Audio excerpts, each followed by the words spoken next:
বেহেশতের পোশাক পরাইয়া, বেহেশতের বিছানা বিছায়া ফেরেশতা বলবে নূম কানাউমুল উরুস, ঘুমিয়ে যাও।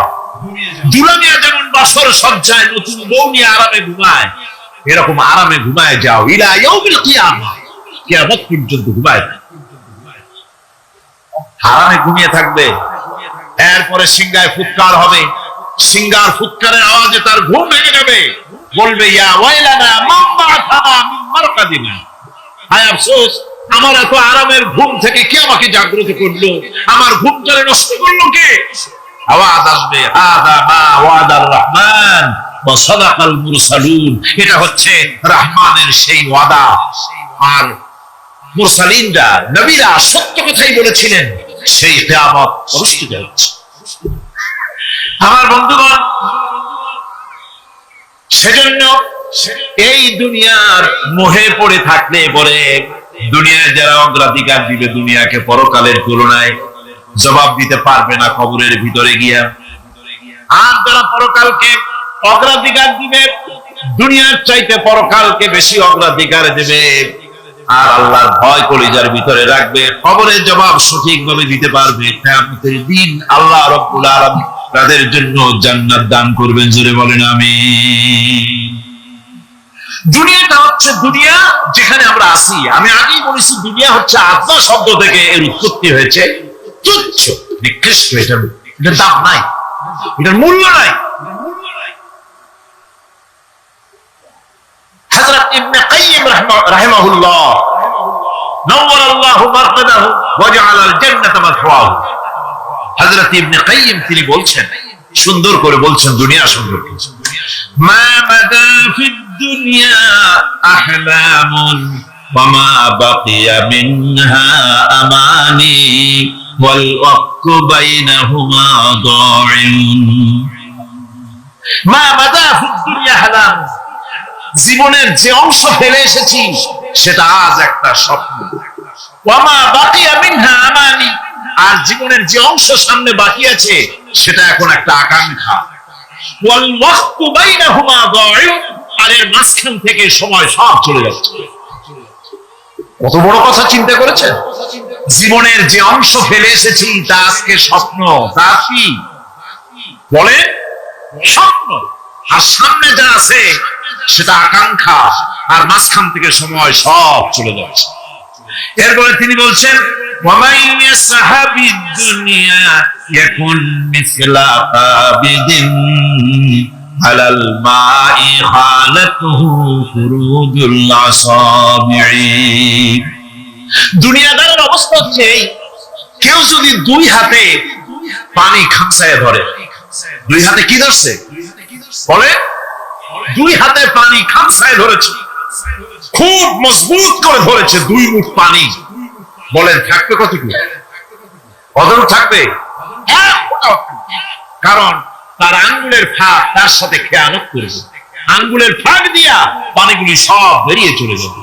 সুতরাং দুনিয়া যারা চায় তারা ঠিক পানি খামসায় ধরলে পানি যেমন হাতের ভেতর থেকে খেয়ানত করে চলে যায়, যারা দুনিয়া চায় দুনিয়াও তাদেরকে এভাবে ফাঁকি দিয়ে চলে যায়। তবুও দুনিয়ার মায়া মানুষের এত বেশি। আল্লাহর নবী বলেন লাউ কানা লি ইবনি আদম ওয়াদিন মিন যাহাবিন লাহাব্বা ইয়াকুনা লাহু থানিন, এই পৃথিবীতে যদি কাউকে একটা মাঠ ভরে যদি সোনা দেওয়া যায়, লোকটা বলবে রব্বুল আলামিন, আমি যদি আরেকটা মাঠ এরকম সোনা ভরা পেতাম, দ্বিতীয় আরেকটা মাঠ দেওয়া হলে আবার বলবে যদি তৃতীয় আরেকটা মাঠ সোনা ভরে যদি পেতাম। নবীজি বলেন ওয়ালা ইয়ামলাউ জাওফু ইবনি আদম ইল্লা তুরাব, মানুষের পেট 3.5 হাত মাটি ছাড়া, কবরের মাটি ছাড়া মানুষের পেট ভরবে না। আরো চাই, আরো চাই, চাওয়ার কোনো শেষ নাই। মানুষ এভাবে করে দুনিয়ার মহব্বতে এমনি পাগল হয়ে যায়, শুধু দুনিয়ার মহব্বত, পরকালকে বেমালুম ভুলে যায়। আমি কিন্তু এই কথা বুঝাতে চাই নাই যে পরকালের মহব্বতে, পরকালের ভয়তে বা পরকালের জন্য দুনিয়া আপনি বাজার ঘাট, বেচা কিনা, ব্যবসা বাণিজ্য সবকিছু ভুলে যান না, তা নয়। ভুল বোঝার কোনো কারণ নাই। পরকালকে অগ্রাধিকার দিতে হবে। মানে দুনিয়াতে চিরস্থায়ী জায়গা নয়, চিরস্থায়ী হচ্ছে কোনটা? আখিরাত। চিন্তা এখন কোনটা? সুতরাং এখানে যা করতে হবে, আখিরাতে জবাবদিহিমূলক জীবন যাপন করতে হবে। আপনি ব্যবসা করবেন, ওজনে কম দিতে পারবেন না, আপনি খাদ্যে ভেজাল দিতে পারবেন না, চুরি করতে পারবেন না, ডাকাতি করতে পারবেন না, জেনা করতে পারবেন না, বদমাশি করতে পারবেন না, মদ খেতে পারবেন না, সন্ত্রাসী হতে পারবেন না, হাইজ্যাকার হতে পারবেন না, চাঁদাবাজ হতে পারবেন না, মুনাফাখোর হতে পারবেন না, আপনি চোরাকারবারি হতে পারবেন না, ঘুষখোর হতে পারবেন না, সুদখোর হতে পারবেন না। এই সব কাজ পরকালকে বিশ্বাস করলেই এ সমস্ত কাজ থেকে মানুষ বিরত থাকতে পারে। কথা ঠিক কিনা? সুতরাং এই পৃথিবী থাকবে না, এটা কি চিরকাল থাকবে না? এর একটা পরিসমাপ্তি ঘটবে। যেমন করে সারা বছর লেখাপড়া করার পর কলেজে, বিশ্ববিদ্যালয়, মাদ্রাসায়, হাই স্কুলে, সব জায়গায় সারা বছর লেখাপড়া করার পর যেমন পরীক্ষা দেওয়ার একটা দিন আসে, সারা বছর ব্যবসা করার পর হিসাব নিকাশ করার যেমন একটা সময় আসে, সারা মাস চাকরি করার পর বেতন পাওয়ার যেমন একটা দিন আসে, সারা জীবন চাকরি করার পর পেনশন পাওয়ার যেমন একটা সময় আসে, অনুরূপ ভাবে এই দুনিয়া যেদিন শেষ হয়ে যাবে, আল্লাহ নির্ধারিত সময় শেষ হয়ে যাওয়ার পর একটা সময় আসবে যখন আল্লাহ রাব্বুল আলামিন সব শেষ করে দিবেন, লন্ড ভন্ড হয়ে যাবে, কিছু থাকবে না। কোরআনে কারীমে আল্লাহ সব বলেছেন, কোরআনে সব আল্লাহ বলে দিয়েছেন। আল্লাহ পাক বলেন এই পৃথিবীর সব কেমন ভাবে ধ্বংস হবে তার চিত্র আল্লাহ পাক কোরআনে কারীমে তুলে ধরেছেন। ইযাস সামাউন ফাতারাত ওয়া ইযাল কাওয়াকিবু তাসারাত ওয়া ইযাল বিহারু ফুজ্জিরাত ওয়া ইযাল কুবুরু বু'সিরাত। যখন আকাশসমূহ দীর্ঘ বিদীর্ণ হয়ে যাবে, তারকাগুলি বিক্ষিপ্ত হয়ে ছিটকে পড়বে, আর সমুদ্রগুলি উচ্ছ্বসিত হয়ে পড়বে, কবরগুলি সব তার ভেতরে যা আছে উদ্গীরণ করে দেবে, তারকাগুলি স্থিমিত হয়ে যাবে। এরপরে সমস্ত আকাশগুলি কিতাবের পৃষ্ঠার মতো একটার পরে একটা ঠাস ঠাস করে পড়তে থাকবে, চূর্ণ বিচূর্ণ হয়ে ভেঙে চুরে একাকার হয়ে যাবে। পাহাড়গুলিকে উড়িয়ে দেওয়া হবে, চন্দ্র এবং সূর্য একাকার হয়ে। আল্লাহ রাব্বুল আলামিন বলেন ফাইদা বারিকাল বাসার ওয়া খাসাফাল কমার ওয়া জুমিআশ শামসু ওয়াল কমার।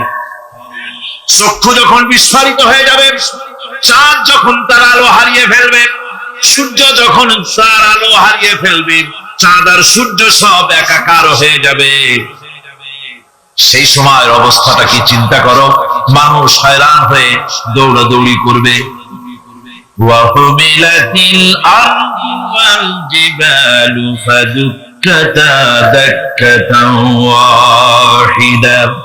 জমিন এবং পাহাড়গুলির মধ্যে আল্লাহ রাব্বুল আলামিন সংঘর্ষ বাঁধিয়ে দিবেন, পাহাড়গুলি ভেঙে চুরে টুকরা টুকরা হয়ে যাবে, পাহাড়গুলি উঁচু করে জমিনের উপরে আছাড় মেরে আল্লাহ রাব্বুল আলামিন ভেঙে চুরে চুরমার করে দিবেন।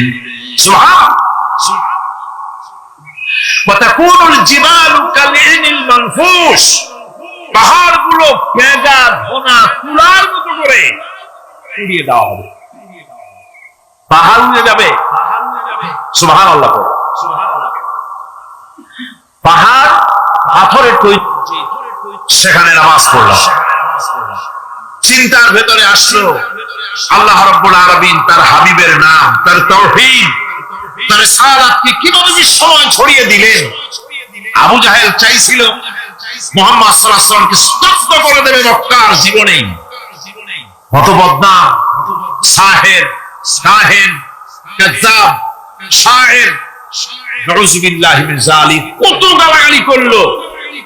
আর আল্লাহ শোনালেন, হাবিব চিন্তার কোনো কারণ নাই, ওয়ারাফা'না লাকা যিকরাক, আমি আপনার প্রশংসা বিশ্বময় ছড়িয়ে দেব। সুবহানাল্লাহ। রং প্রোগ্রাম শেষ করে আমাকে তারা নিয়ে গেল, যেটা আমি বলছি সফর কাহিনী শোনাবার সময়টা না, যেহেতু এর সঙ্গে প্রাসঙ্গিক সেজন্য বলছি, পাহাড় কেমনে তুলার মতো হয়ে উঠবে তার নজির দেখেছি।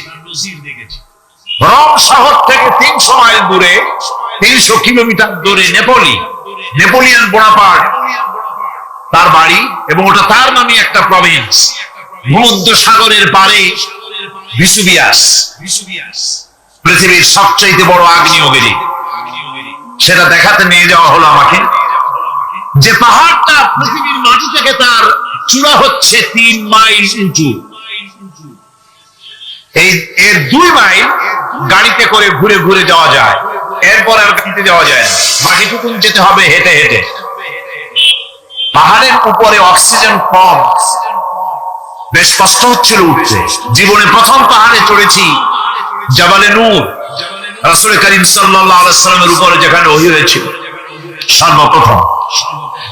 পাহাড় চড়ার একটা অভিজ্ঞতা ওখান থেকে আমার কিছুটা হয়েছিল। খুব কষ্ট হলো বাকি 1 মাইল উঠতে। যখন ভিসুভিয়াসের একদম শীর্ষে চলে গেছি, সেখানে গিয়ে আমার সাথে 15-20 জন লোক ছিল। আমি নিজে আল্লাহু আকবার বলে আমার গলা থেকে আওয়াজ বেরিয়ে গেল। আমি দেখতে পেলাম ভিসুভিয়াসের শীর্ষে বিশাল গর্ত। আমার মনে হয় গর্তটা এই মাঠের 1/4 হবে, এই মাঠের 1/4 হবে গর্তটা। সেই গর্তটার গভীরতা হচ্ছে 1.5 কিলোমিটার। এইখান থেকে পাথরগুলি উত্থিত হয়েছে, আগ্নেয়গিরি পাথর আগুনে গলে লাভা হয়ে এগুলি পাহাড় বেয়ে উপচে পড়েছে, চতুর্দিকে 12 মাইল ছড়িয়ে গিয়েছে। আমার মনে পড়লো ওয়াকুদুহান নাস ওয়াল হিজারা, জাহান্নামের আগুনের ইন্ধন হবে মানুষ আর পাথর। আমি সেখানে সিজদায় পড়ে গিয়ে কাঁদলাম আর বললাম, আল্লাহ জাহান্নামের আগুন হারাম করে দিও আমাদের জন্য। পাথর কিভাবে গললো, গলে পাথরগুলি গলে পুড়ে চতুর্দিকে পড়েছে আর ছিটকেছে, চতুর্দিকে ছিটকে পড়েছে।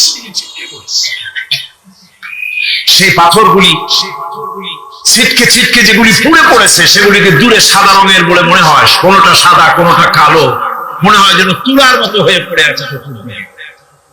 1944 সনে তৃতীয়বারের মতো ভিসুভিয়াস অগ্নিগিরি যে অগ্নি উৎপাত করে, তাতে আশেপাশের 12 মাইল এলাকা এফেক্টেড হয়ে যায়।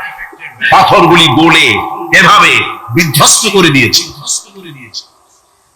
এখান থেকে এখানে জোহরের নামাজ, আসরের নামাজ আমরা পড়লাম, আল্লাহর কাছে খুব দোয়া করলাম। এখনো ধোঁয়া উঠতেছে, এখনো পাহাড়ের ফাটল দিয়ে ধোঁয়া উঠছে। একজন হাত দিয়ে আমাকে বলল যে খুব গরম লাগে ধোঁয়াগুলি। ওখানকার লোকেরা বলল যে ভেতরে এখনো আগুন আছে, তবে সুপ্ত, যে কোনো মুহূর্তে আবার আপনার জাগ্রত হতে পারে। আমরা সেখান থেকে নেমে এলাম। একটু কিছু দূর গিয়েই সেখানে হলো পম্পেই শহর। এই পম্পেই শহরটা হচ্ছে ঈসা আলাইহিস সালামের জন্মের 2000 বছর আগে এই শহর তৈরি হয়।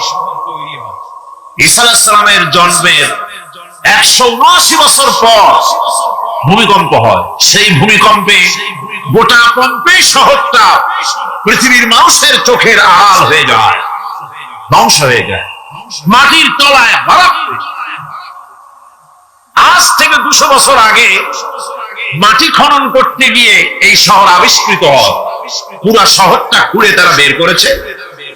180 হেক্টর জমিনের উপরে এই বিশাল শহর। ঘুরে ঘুরে দেখলাম, গাড়ি চলে না সেখানে, পায়ে হেঁটে দেখতে হলো। প্রশস্ত রাস্তা। আজ থেকে 4000 বছর আগের মানুষেরা রাস্তা বানাতে জানতো পাথর দিয়ে, এবং রাস্তার দুধারে তাদের ছিল ফুটপাত, পানির ব্যবস্থা, নগরায়নের সব রকমের সুযোগ সুবিধা। তারপরে সেখানে বিচারালয়, এরপরে দোকানপাট, বাজার ঘাট, সবকিছুর ব্যবস্থা রয়েছে। বিশাল বিশাল পাথরগুলি দিয়ে পিলার তৈরি করা। ভাবলাম এই পিলারগুলি, এই পাথরগুলি তারা কিভাবে ক্রেন ছাড়া এত উপরে উঠালো কি করে? আমার মাথায় আসলো। পাথর কেটে কেটে সুন্দর সুন্দর অঙ্কন শিল্প তারা করেছে। এরপরে ঘুরতে ঘুরতে বাদশার রাজার বাড়ি থেকে ঢুকলাম। সেখানে গিয়ে দেখলাম উলঙ্গ এত মূর্তি পাথরের তৈরি করা, পাথর কেটে কেটে দেওয়ালে যৌন যৌন মিলনের এমন কোন অশ্লীল ছবি নাই যা তারা সেখানে তৈরি করে না। উলঙ্গ মূর্তি আর উলঙ্গ যৌন মিলনের অসংখ্য ছবি দিয়ে এই এলাকা ভরা। তখন আমি বুঝলাম আল্লাহর গজব হওয়ার কারণটা কি, এই শহরটা মাটির নিচে হলক হয়ে যাওয়ার কারণটা কি। আল্লাহ পাক জেনা ব্যভিচার যে দেশে বেশি হয় আল্লাহ পাক বরদাস্ত করেন। দুশ্চরিত্র যে দেশের মানুষ দুশ্চরিত্র হয়ে যায়, জেনা ব্যভিচার বেশি হতে থাকে, আল্লাহ হলক করে দেন, গজব দেন।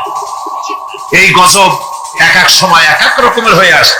কখনো মাটির নিচে দাবায় দেয়, কখনো মহামারী, কোন দেশে কলেরা, কোন দেশে জলোচ্ছ্বাস, কোথাও ভূমিকম্প, আর সর্বশেষ এই জেনা ব্যভিচারের জন্য আল্লাহ পাকের চূড়ান্ত এই যৌনতার অশ্লীলতার জন্য চূড়ান্ত গজব বর্তমান বিশ্বের জন্য এইডস। আল্লাহ পাক এই গজব দিয়েছে। বন্ধুগণ, আমি সেই জায়গা, আমি সেখানে যা দেখলাম যে আল্লাহ পাক পাহাড়গুলিকে কিভাবে উড়াবেন এটা অস্বীকার করার কোন উপায় নাই, বিশ্বাস তো করতামই।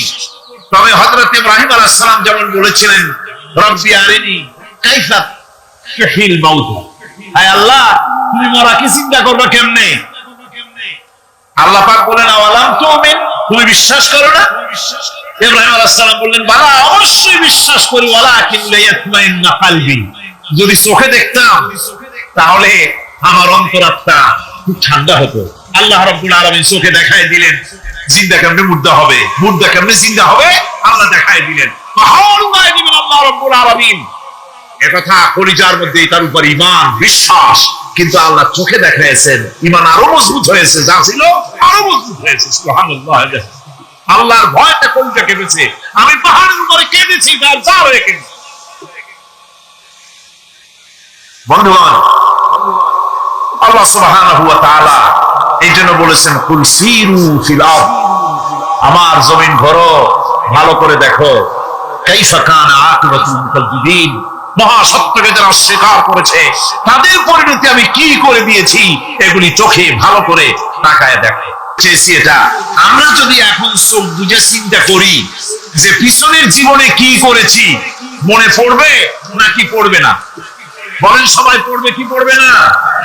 ছোটবেলায় কবে পায়ের নিচে কাঁটা ফুটেছিল, কবে কোথায় আছাড় খেয়েছিলেন, কবে কার বেল তাল আম কাঁচা আম চুরি করে খেতে গিয়ে কিল খেয়েছিলেন, তারা খেয়েছিলেন, তাকে এখন মনে নাই? আছে। তাহলে কি ওই তাল বেল চুরি করতে গিয়ে যে কিলটা খাইছিলেন সেটাও মনে আছে, ভালো মন্দ সব মনে আছে। তাহলে কোন হোটেলের রুমে কি করছিলেন, কোন স্কুলে কোন কলেজে কি করছিলেন, তারপরে জীবনে ছোট বড় ঘটনাগুলি সব বুঝতে মনে পড়বে না? এবার হিসাব করেন, মনে যদি পড়ে এবার হিসাব করেন আপনি জান্নাতি না জাহান্নামী। আপনি আপনার নিজের হিসাব নেওয়ার জন্য যথেষ্ট। তাকে হিসাব করতে বলা হবে, তোমার হিসাব তোমার নিজের হিসাব নেওয়ার জন্য তুমি যথেষ্ট, তোমার হিসাব তুমি নিজেই করো, এটা পড়ো। আর সেই কিয়ামতের দিন কোন সাহায্যকারী মিলবে না। لن تنفعكم أرحامكم ولا أولادكم يوم القيامة لن تنفعكم, কিয়ামতের দিন কোন ফায়দা হবে না, অবশ্যই কোন ফায়দা হবে না, কোন উপকারে আসবে না। কিয়ামতের দিন তোমার সন্তান, তোমার স্ত্রী, তোমার মাল, তোমার সম্পদ কোন উপকারে আসবে না। কিয়ামতের ময়দানে সেদিন সব তোমার সাথে বিচ্ছেদ করবে, সব পালায় যাবে। সেখানে উৎকোচের কোনো কারবার নাই যে ঘুষ ঘুষ দিয়া ফেরেশতাদের কোন রকম ঘুষবাস দিয়া আলাদা কোন সোরাগলি পথ দিয়া একেবারে ফুট করে ভেসতে চলে যাবেন, এমন কোন সুযোগ নাই। অনেকে বলে হুজুর এমন কিছু দোয়া শিখায় দেন যাতে ওই সব জিহাদ বোমা এগুলি খুব ভয় পাই, ওসব রাস্তা রাস্তা না, খুব সহজে কিছু দোয়া গুরুত করিয়া আস্তে করে জান্নাতে চলে যাওয়া যায়, এরকম একটা দোয়া, এরকম একটা পথ বলে দেন। আমি বলি ভাই এরকম কোন সূরাগুলি আমার রাসূল আবিষ্কার করতে পারেন নাই, আল্লাহর পয়গম্বর এই ধরনের পথ কোন পথ আবিষ্কার করতে পারেন নাই। সেখানে কিয়ামতের দিন দৃষ্টিতে পারবে। কথার জবাব যে দিলেন না। পুলিশে কি মানুষের চরিত্র ভালো বানাইতে পারবে? পুলিশের চরিত্র ভালো বানাবে কেনা, সেটাই তো কথা। মানুষের চরিত্র যাতে ভালো থাকে, মানুষের যেন খারাপ কাম না করে, সেজন্য পুলিশ যাতে খারাপ কাম না করে, সেজন্য আরো একটা ডিপার্টমেন্ট আছে। তারা যাতে খারাপ কাজ না করে, সেজন্য আর একটা আছে। এন্টি করাপশনের আবার এন্টি করাপশন আছে, তার উপর আবার এন্টি করাপশন আছে। এন্টিটার অভাব নাই। সুতরাং পুলিশ দিয়া, বিডিআর দিয়া, আর্মি দিয়া মানুষের, দেশের, জাতির চরিত্র ভালো বানানো যায় না। রাসূলুল্লাহ এ দিয়ে বানান না, এটা ইসলামের নিয়ম নয়। পুলিশ দিয়া, আর্মি দিয়া দেশের মানুষের চরিত্র ভালো বানানো যায় না। চরিত্র ভালো বানানো যায় কেবলমাত্র পরকালের ভয় দিয়া। কি ভয় দিয়া? ওই যে মক্কার জীবনে ওই সমস্ত মানুষগুলি যারা চুরি করতো, ডাকাতি করতো, জেনা করতো, বদমাশি করতো, যারা শয়তানি করতো, যারা মানুষকে খুন করতো, এই মানুষগুলি এত ভালো হয়ে গেল।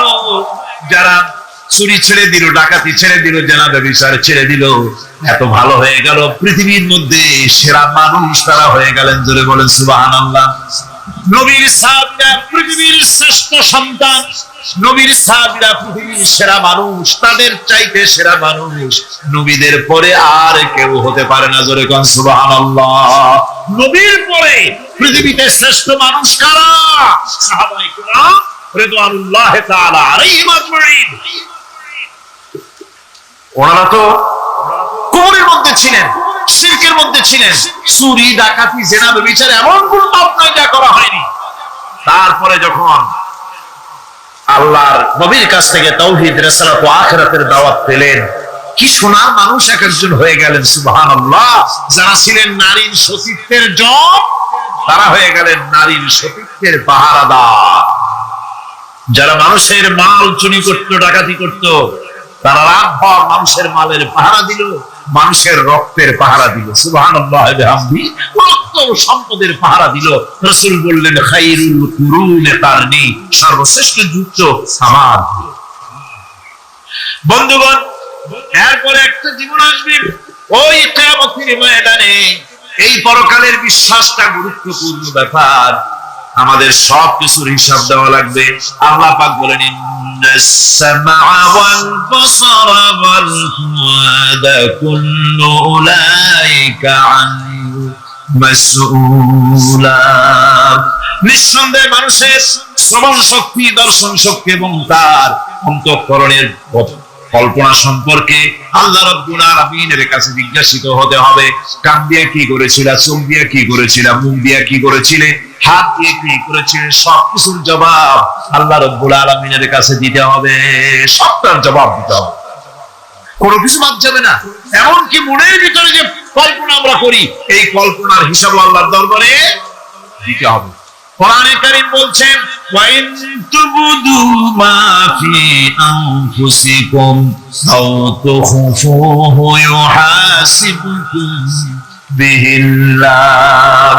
মনের ভিতরে তুমি যেটা কল্পনা করো সেটা প্রকাশ করো, অথবা তুমি গোপন রাখো, যাই তুমি করো না কেন, আল্লাহ রাব্বুল আলামিন এর হিসাবও তোমার কাছে নেবেন। ফায়াগফিরু লিমান ইয়াশা ওয়া ইউআযযিবু মান ইয়াশা ওয়াল্লাহু আলা কুল্লি শাইইন কাদির। মহান আল্লাহ পাক বলেন, করার পর তোমার মনের ভিতরে কি কল্পনা করেছিলে ওইটার হিসাব আমি নেব। হিসাব নেওয়ার পর যারে খুশি ক্ষমা করে দেব, যাকে খুশি শাস্তি প্রদান করব। সবকিছুর উপরে আল্লাহ রাব্বুল আলামিন শক্তিমান, সমস্ত কুদরত রয়েছে তার। সুতরাং মানুষদেরকে, আল্লাহর বান্দাদেরকে বিশ্বাস করতে হবে যে আমার কোনো কথা বাদ যাবে না। কথাগুলি রেকর্ড হচ্ছে, কথা রেকর্ড হচ্ছে। আমি যে ওয়াজ করতেছি, এই কথাগুলি রেকর্ড হচ্ছে নাকি হচ্ছে না? অনেক টেপ রেকর্ডার রেকর্ড হচ্ছে, অডিও ভিডিও হচ্ছে। আজ থেকে 50 বছর পর যদি এই রেকর্ড বাজানো হয়, আমাকে যদি বলা হয় যে আপনি অমুক জায়গায় কথা বলেছেন, আমি যদি বলি না আমি কথা বলিনি, তারপরে যদি রেকর্ড বাজানো হয়, তাহলে আমি কথা যে বলি নাই যদি বলি, তাহলে এটা ধরা পড়বে না, সেখানে ধরা পড়বে না। তাহলে এই মানুষের কথা প্লাস্টিকের ফিতায় রেকর্ড করে 50 বছর, 100 বছর, 200 বছর, 500 বছর যদি প্লাস্টিকের ফিতায় এটাকে চলচ্চিত্র করে অথবা টেপ রেকর্ডারে করে যদি ধরে রাখা যায়, এই বুদ্ধিটা কে দিলেন কত দেখি? সবাই কন্যা বুদ্ধিটা দিলেন কে? যে আল্লাহ রাব্বুল আলামিন মানুষের মাথায় বুদ্ধি দিলেন, যার দ্বারা সে মানুষের কথাবার্তা অ্যাক্টিভিটি সব ধরে রাখতে পারে। সে আল্লাহ রাব্বুল আলামিন বুঝি আপনার আমার কথা এবং আপনার আমার অ্যাক্টিভিটিস কে তিনি বুঝি ধরে রাখতে পারবেন না কিয়ামত পর্যন্ত? পারবেন কিনা? সেজন্য রাব্বুল আলামিন বলেন, মা ইয়ালফিযু মিন কাওলিন ইল্লা লাদাইহি রাকীবুন আতীদ।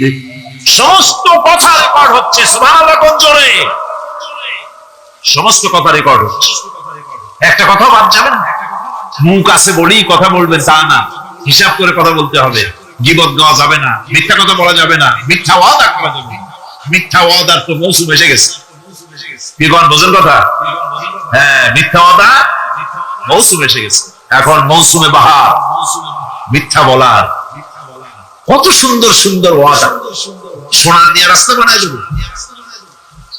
অভুক্ত মানুষদের বলা হয় না খেয়ে মরবেন না, কিন্তু কি খেয়ে মরবে তাও বলে। আমরা যদি যাইতে পারি তাহলে মটকির মতো রসগোল্লা বানাই, গরুর গাড়ির চাকার মতো জিলাপি বানাই, খাইতে গিয়ে হা করে শীত হয়ে থাকে। কত রঙিন রঙিন কথা, মিথ্যা ওয়াদার সময় এসেছে। ভাইরা আমার, পরকাল যদি বিশ্বাস করে সেই ব্যক্তি কিছুটি মুখ আছে বলেই যা খুশি বলবে না, পরনিন্দা করবে না, পরচর্চা করবে না, হাত আছে বলেই যা তা লিখবে না। ঘটনা হইল একটা, লিখলো আর একটা। কলম একটা আছে বলেই যা খুশি তা লেখা যায় না, মুখ আছে বলেই যা খুশি তা বলা যায় না, চোখ আছে বলেই যা খুশি তা দেখা যায় না। গরু খাওয়া জায়েজ করা হয়েছে বলে গরুর লেজ থেকে মাথা পর্যন্ত পাইকারি দরে সব খাওয়া যায় না। গরু খাওয়া হারাম না হালাল? হালাল। পাইকারি দরে লেজ থেকে মাথা পর্যন্ত সব খাওয়া হালাল না। ওর মধ্যে আল্লাহ কিছু হারাম রেখে দিয়েছে, সেগুলোকে বাইসে খাইতে হবে। আল্লাহ দেখতে চান পাইকারি দরে জমির খাওয়া খাও না আমার হারাম গুলি বাদ দিয়ে খাও, নিষেধ করা গুলি বাদ দিয়ে খাও। মুখ আছে বলেই যা খুশি তা বলা যাবে না, কান আছে বলেই যা খুশি তা শোনা যাবে না, চোখ আছে বলেই যা খুশি তা দেখা যাবে না, হাত পা আছে বলেই যা খুশি তা করা যাবে না। সবটার পেছনে আল্লাহ রাব্বুল আলামিনকে ভয় করা লাগবে। মহান আল্লাহ রাব্বুল আলামিন বলে, বান্দারে তোমার সমস্ত কার্যাবলী এমনকি তোমার চাহনিটা পর্যন্ত কার দিকে কি নিয়তে তাকাইছো কেউ জানে না, আমি আল্লাহ রাব্বুল আলামিন জানি। وَيَعْلَمُ خَائِنَةَ الْأَعْيُنِ وَمَا تُخْفِي الصُّدُورُ। তোমার অন্তঃকরণ কি জিনিস গোপন করে আর তোমার চক্ষু কি লুকোচুরি খেলে আমি টের পাই। সুবহানাল্লাহ ওয়া বিহামদিহি। চশমার ফাঁক দিয়া কি দেখো, কানে দেখো, কি নজরে দেখো, সানগ্লাস পরিয়া কেউ পায় না, আমি ঠিক। সুবহানাল্লাহ, জোরে বল সুবহানাল্লাহ। সুতরাং চোখের নজরের হিসাব হবে, হাতের কাজের হিসাব হবে, পায়ের চলার হিসাব হবে, আপনার বলার হিসাব হবে, মুখে যা বলেছেন, যা করেছেন, হাত পাও দিয়ে যা করেছেন, সবকিছুর হিসাব হবে কিয়ামতের দিন। আল্লাহর দরবারে সবকিছু উপস্থিত হবে, কোন জিনিস বাদ পড়বে না। فَمَن يَعْمَلْ مِثْقَالَ ذَرَّةٍ خَيْرًا يَرَهُ وَمَن يَعْمَلْ مِثْقَالَ ذَرَّةٍ شَرًّا يَرَهُ। ছোট্ট একটা ভালো কাজ যদি করো তাও হাজির করা হবে সামান্যতম ভালো কাজও তোমার বাদ পড়বে না, আর ক্ষুদ্রতম কোন খারাপ কাজ করলে তাও উপস্থিত করা হবে সব তোমার সামনে, কোন জিনিস বাদ পড়বে না, সব দেখতে পাবে কিয়ামতের দিন, ভালো কাজটাও আর খারাপ কাজটাও আল্লাহর কাছে সেদিন আল্লাহ পাক মানুষের সামনে উপস্থিত করে দিবেন।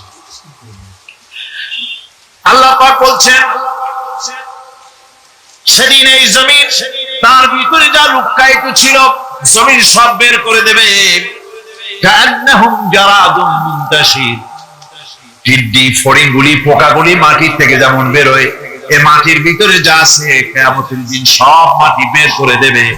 ইযা জুলজিলাতিল আরদু জিলজালাহা ওয়া আখরাজাতিল আরদু আসকালাহা ওয়া ক্বালাল ইনসানু মা লাহা। এই জমিনকে ঝাঁকি মারা হবে প্রবল এক ঝাঁকুনি, প্রবল এক ঝাঁকুনিতে এই পৃথিবীর মধ্যে যা কিছু আছে সব বেরিয়ে যাবে। সুবহানাল্লাহ কইতে ইচ্ছা করে না মিয়ারা? এক ঝাঁকুনিতে পৃথিবী সব বের করে দেবে। মানুষ হয়রান হয়ে বসে কি হয়েছে, এ মাটির হলোটা কি?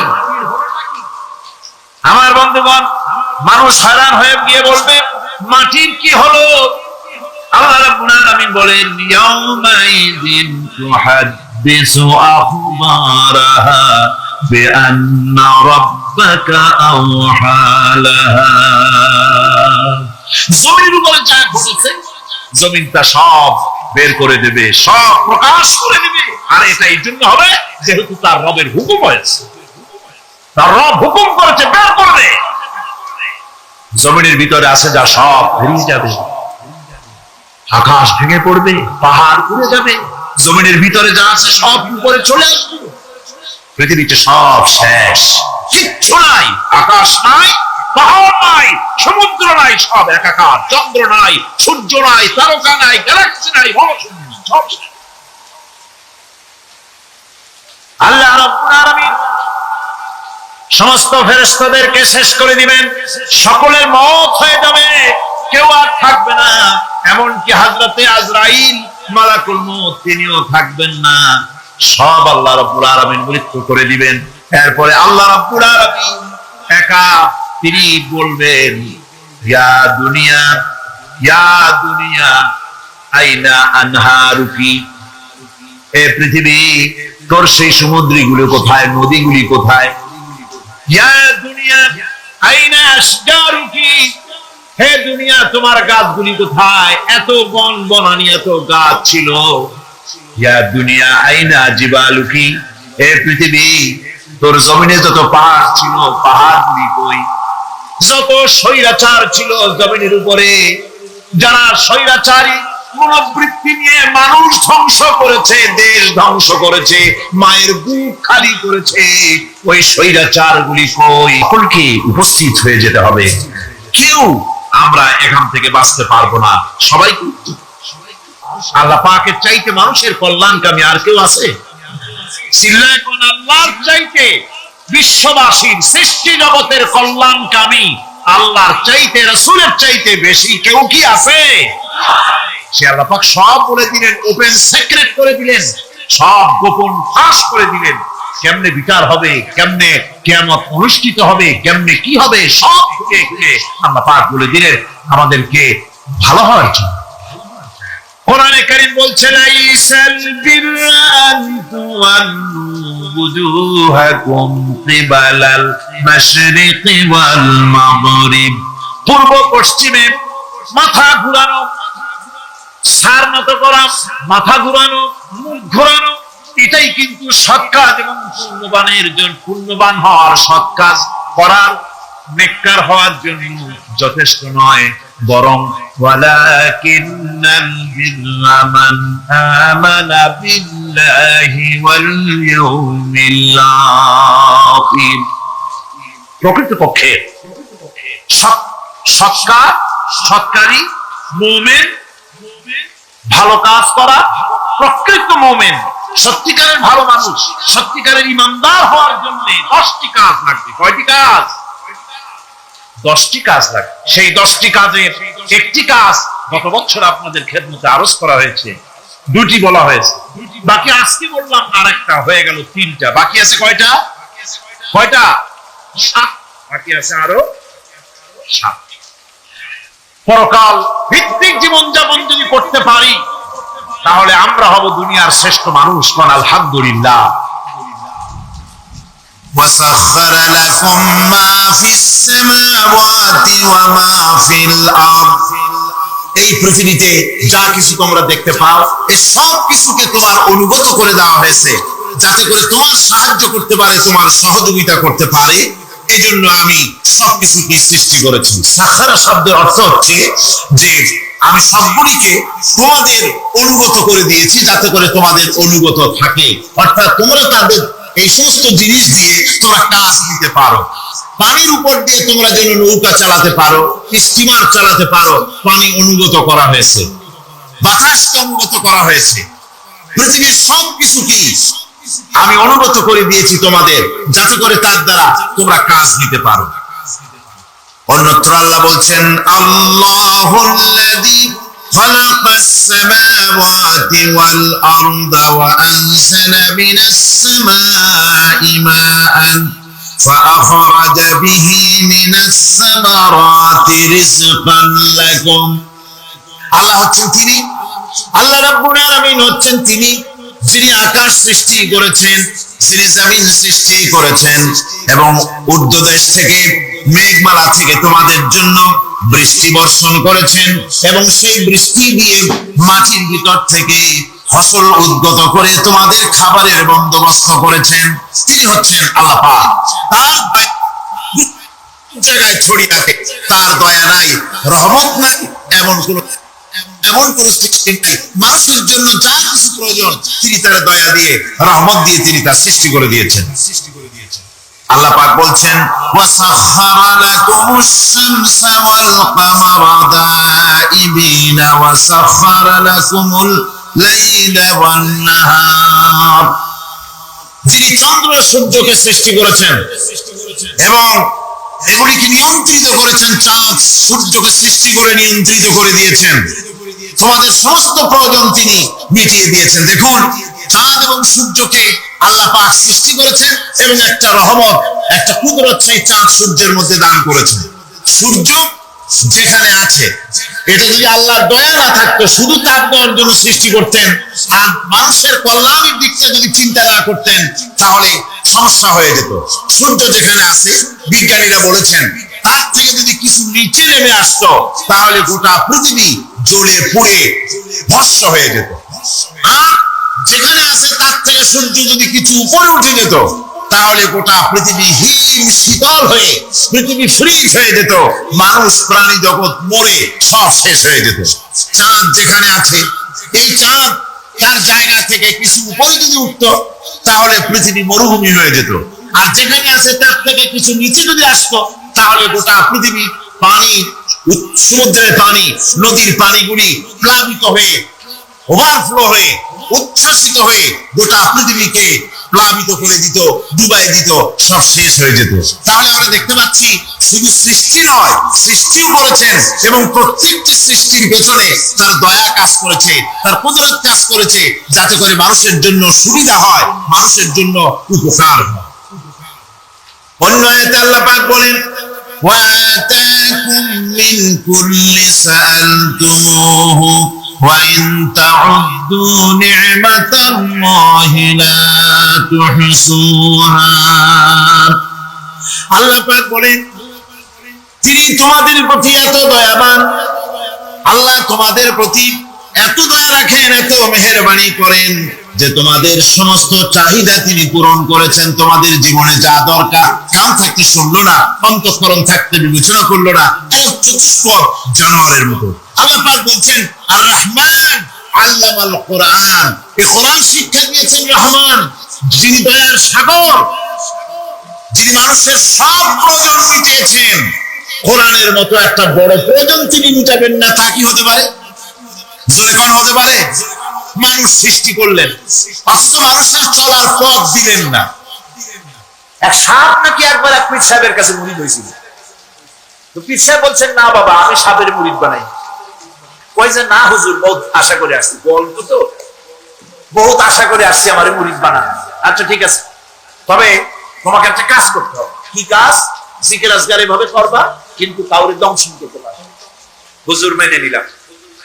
সে করছে কি, ময়দানের ভিতরে গিয়া কাইত হয়ে ধানোয়া জমিন, ধানের জমিন, প্যাডি লাইন, সেখানে কাঠ হয়ে পড়ে জিজ্ঞাসা করতেছে।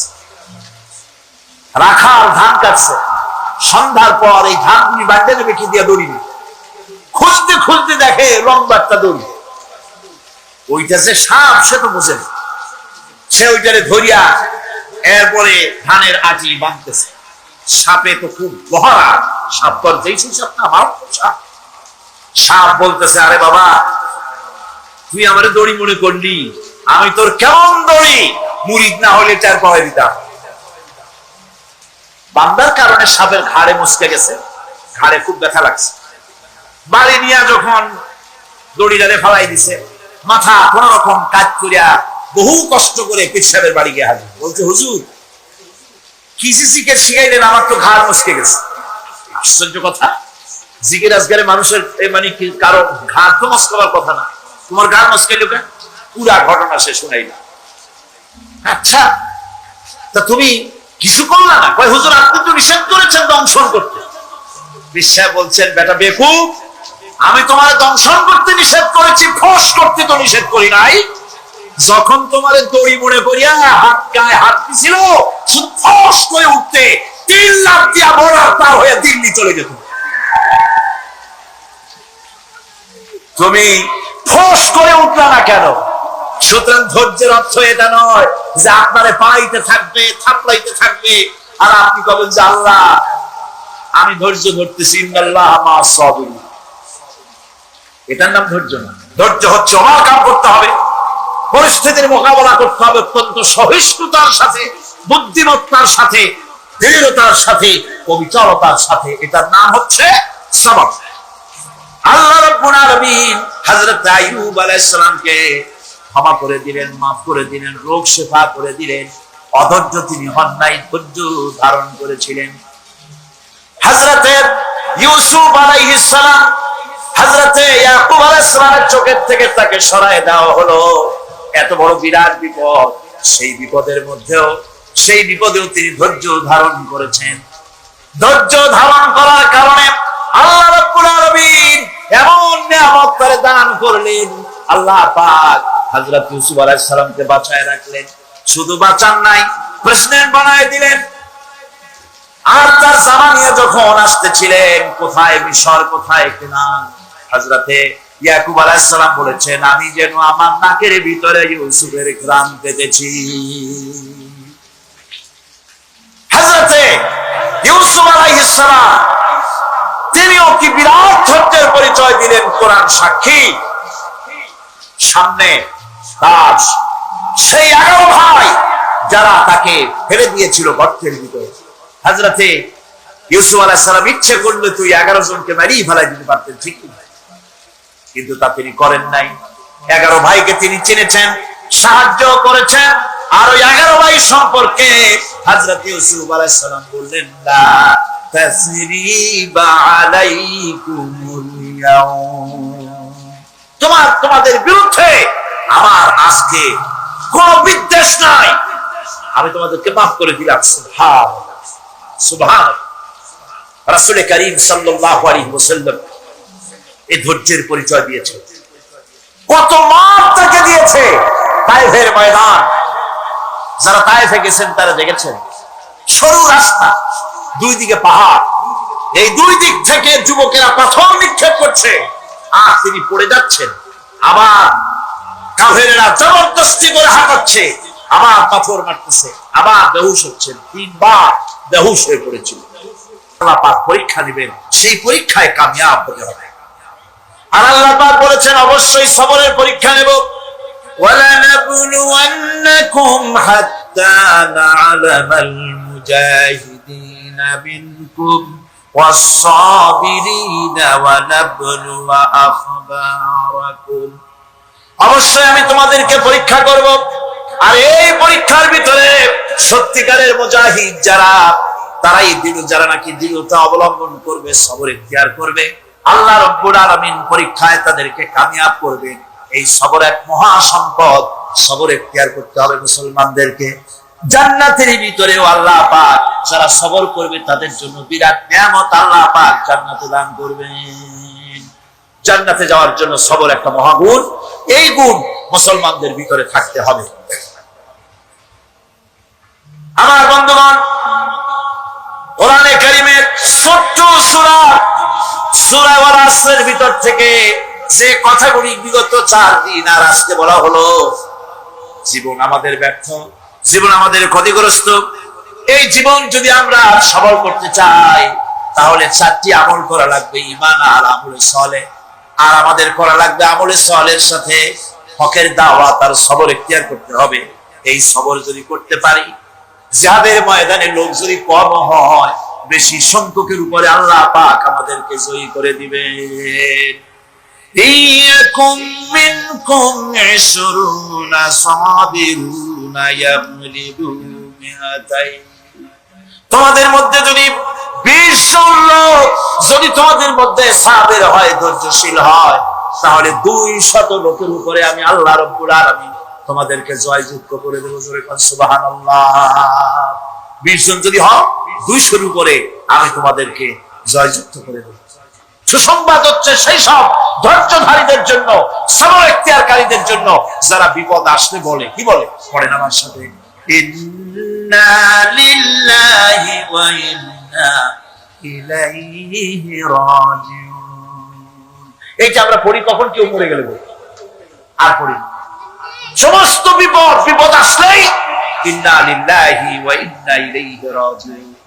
আমরা তো জানিও না, দোয়া সব মুখস্থ করে মানছে, অনেক মানুষ অনেক দোয়া মুখস্থ করছে, কিন্তু লাগাবে কোন জায়গায় তা জানে না।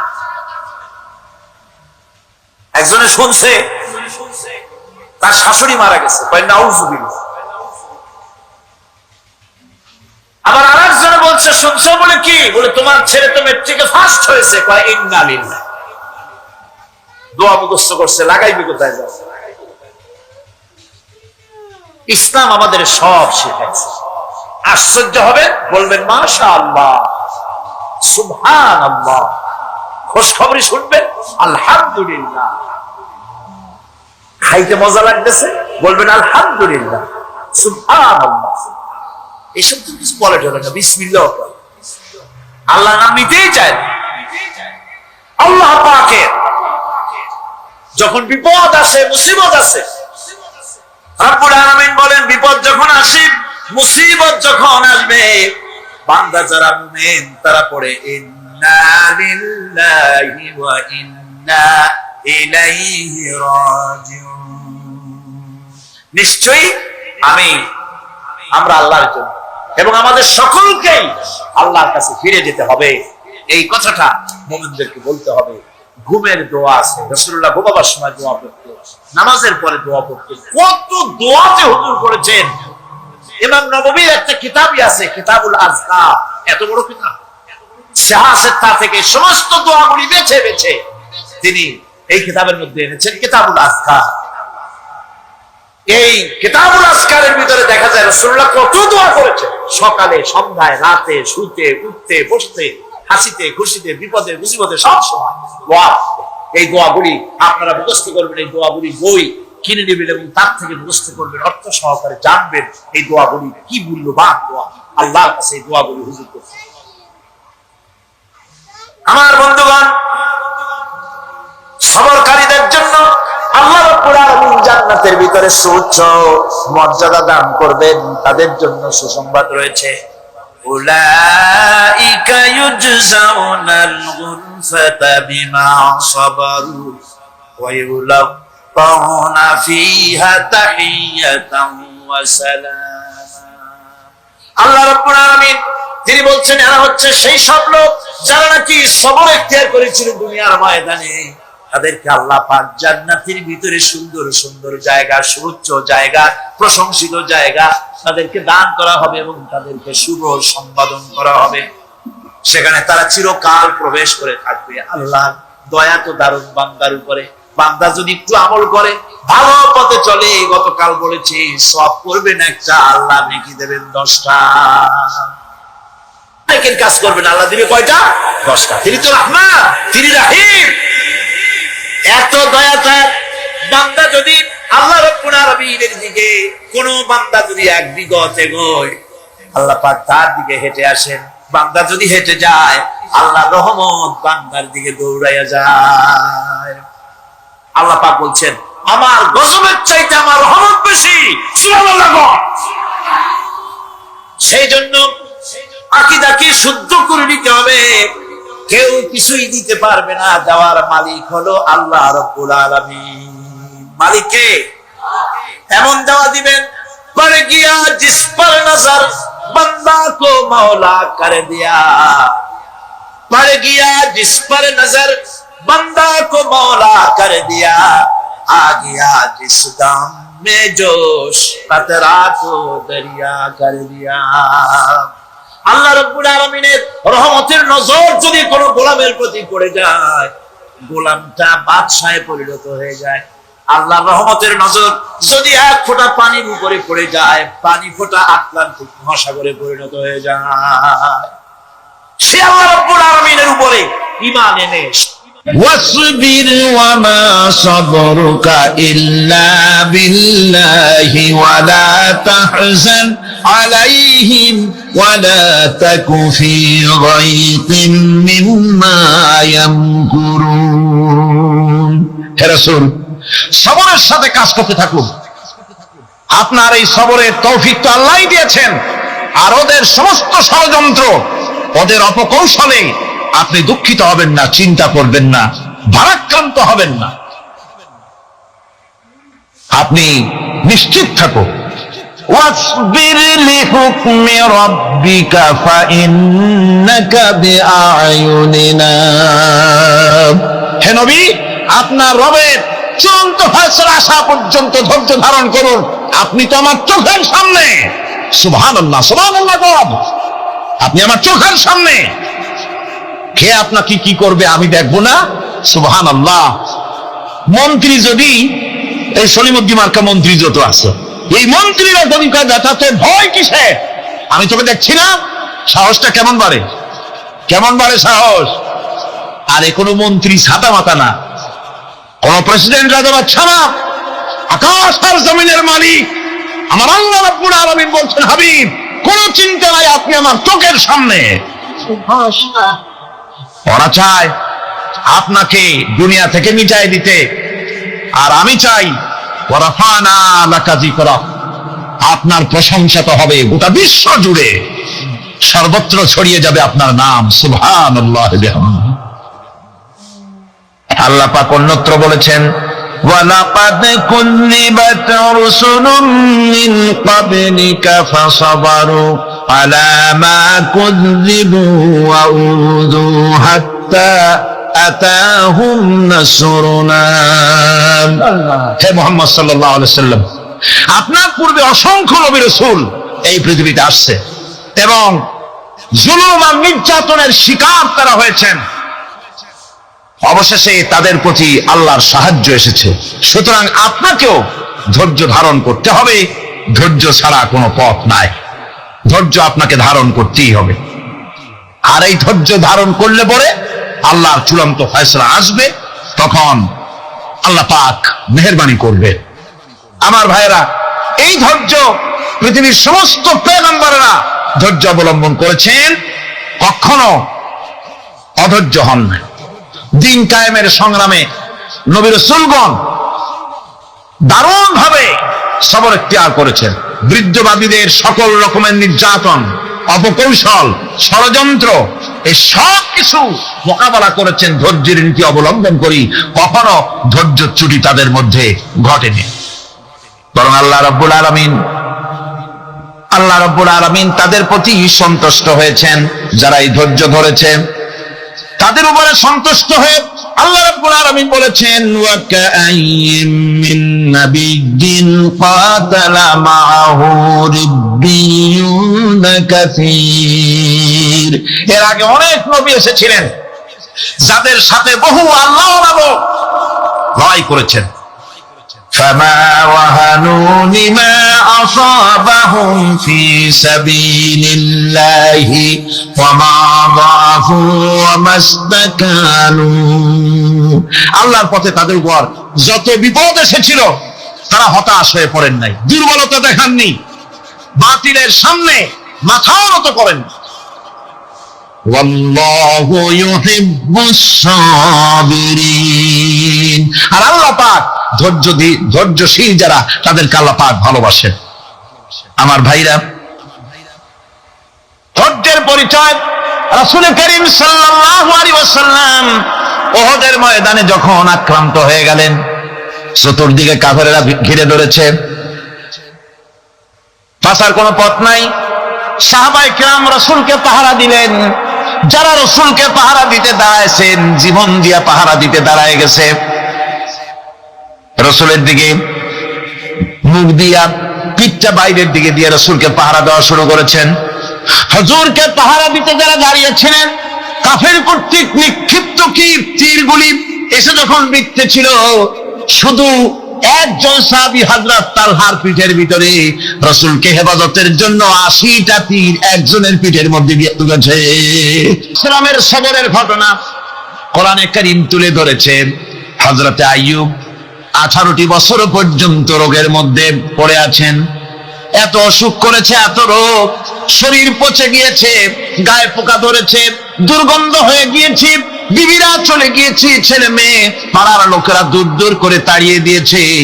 এবার জঙ্গলের ভিতরে গিয়ে আশ্রয় নিয়েছেন। এমন অবস্থা হয়েছে, শরীর পচে পচে জিহ্বায় যখন পোকা ধরা শুরু করে দিল, হযরত আইয়ুব আলাইহিস সালাম তখন আল্লাহ রাব্বুল আলামিনের দরবারে এই প্রথমবারের মতো তিনি বললেন, রব্বুল আলামিন, আয় আল্লাহ তাআলা, সমস্ত শরীর জড়জড় হয়ে গিয়েছে, গায়ে পোকা ধরেছে,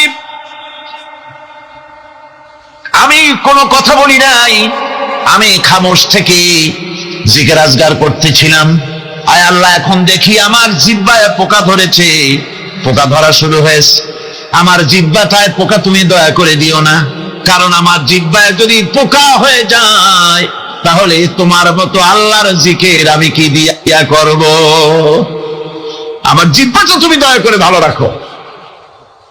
কোরআনে কারীম বলছি, ওয়া আইয়ুবা ইয নাদা রাব্বাহু আন্নী মাসানিয়াদ-দুররু ওয়া আনতা আরহামুর রাহিমিন। স্মরণ করো সেই সময়ের কথা যখন আইয়ুব তার রবকে ডেকে বলেছিল, আমি অসুস্থ আর তুমি তো রহমান রহিম, দয়াময়। ভাষাটা দেখেন কি সুন্দর। এর থেকে কি আল্লাহরে আর কিছু বলা লাগে? আল্লাহ পাকের কাছে তিনি বলতেছেন, আল্লাহ আমি তো অসুস্থ, আমি তো অসুখ করেছে আমার, আর তুমি তো দয়াময় রহমান রহিম। এক অন্ধ, ঈদের দিন কত অন্ধই তো আসে খয়রাত করার জন্য, ভিক্ষা করার জন্য, চতুর্দিকে ভিক্ষা করতেছে অন্ধরা। এক অন্ধ ঈদের গেটের কাছে দাঁড়ায় বলতেছে, ভাইরা আজ হচ্ছে ঈদের দিন আর আমি কিছু দেখতে পাচ্ছি না। বেশি পয়সা পাইল, মানুষের দিন তার প্রতি আকৃষ্ট হয়ে গেছে। আরে কি কথা, আজ ঈদের দিন, সকলে আনন্দ করছে আর আমি কিছুই দেখতে পাচ্ছি না। সে কিন্তু কিছু চায় না। ভাষার ভিতরে, কথা বলার ভিতরে এ ধরনের টেকনিক আছে। হযরত আইয়ুব আলাইহিস সালাম বললেন না যে আল্লাহ আমারে মাফ করে দাও, কষ্টের মধ্যে আছি। তিনি শুধু বলেছেন, রব্বুল আলামিন, আমি অসুস্থ হয়ে পড়েছি, আমার অসুখ করেছে, আর তোমার নাম রহমান রহিম। এতটুকু কথা বলেছেন। আল্লাহ রাব্বুল আলামিনের দরজায়, তার দরবারে আইয়ুব আলাইহিস সালামের ডাক চলে গেছে। যায় নাই? কোন অসুবিধা আছে নাকি? কোন অসুবিধা নাই। পানির তলা দিয়া যদি কেউ ডাক দেয়, পাহাড়ের ভিতরে বসে যদি কেউ ডাক দেয়, আল্লাহ রাব্বুল আলামিন তা শুনতে পান। ইউনূস আলাইহিস সালাম মাছের পেটে বসে চিৎকার মেরেছিলেন, লা ইলাহা ইল্লা আনতা সুবহানাকা ইন্নী কুনতু মিনাজ জালিমিন। তিনি বলছিলেন, আয় আল্লাহ তাআলা, আমি তোমার প্রশংসা করছি, তুমি ছাড়া উপাস্য নাই, মাবুদ নাই। আমি তোমার পবিত্রতা ঘোষণা করছি, আমি তো জালিমদের অন্তর্ভুক্ত হয়ে গেছি। বাস এতটুকুন কথাই বলেছেন। আল্লাহ পাক বলছেন, ইউনূসের ডাক তো কেউ শোনে নাই, পানির মধ্যে কেউ শোনে নাই, জমিনের কেউ শোনে নাই, মহাশূন্যের কেউ শোনে নাই, কিন্তু মাছের পেটের ভেতরে থেকে গভীর অতল দরিয়ার তলদেশ থেকে মাছের পেটের ভিতরে বসে আমার ইউনুস যে ডাক দিল, ওই ডাক আমি আরশের মালিক আমি শুনতে পেয়েছি, আর সঙ্গে সঙ্গে জবাব দিয়েছি, ফাস্তাজাবনা লাহু ওয়া নাজ্জাইনাহু মিনাল গাম্মি ওয়া কাযালিকা নুজিল মুমিনিন। ডাকের সাড়া দিলাম, বিপদ দিয়া বাঁচায় দিলাম। শুধু ইউনুসের না, আল্লাহ পাক এ জায়গায় আবার ওয়াদা করলেন, দুনিয়ার যত মুমিন বান্দা আছে তারা যদি কখনো বিপদে পড়ে যায় আর আমারে যদি ডাকে, আমি এইরকম করে বিপদ থেকে বাঁচায়া দেব। আইয়ুব আলাইহিস সালাম যখন আল্লাহ রাব্বুল আমিনের কাছে ফরিয়াদ করলেন, আল্লাহ পাক তখন বলছেন, কোরআনে কারীম বলছে, ফাস্তাজাবনা লাহু فكشفنا ما به من ضر وآتيناه أهله ومثلهم معهم رحمة من عندنا وذكرى